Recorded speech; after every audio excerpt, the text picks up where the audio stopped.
Meni 9 айга отургусканда дагы, Атамбаевди сындап 9 ай отурганда дагы мен 20 жыл беребиз деп коркуткан күнү да мен сынган эмесмин. Ана дейм ушул азы сынмак белек. Эгерде мен ушу Садыр Жапаров менен сүйлөшүп алып жеңичинен формалдуу түрдө бара турган болсом, ушундай азыр сөздү айтат белем. Айтып атпаймынбы? Дагы жолго айталайм. Эл түшүнүш үчүн.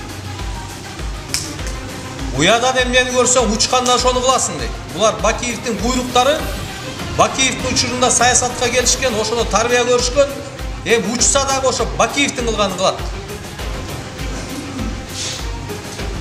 Бакиев мына каркыраны сатты эле, булар да келат туруп башка жерге сатканы келатат.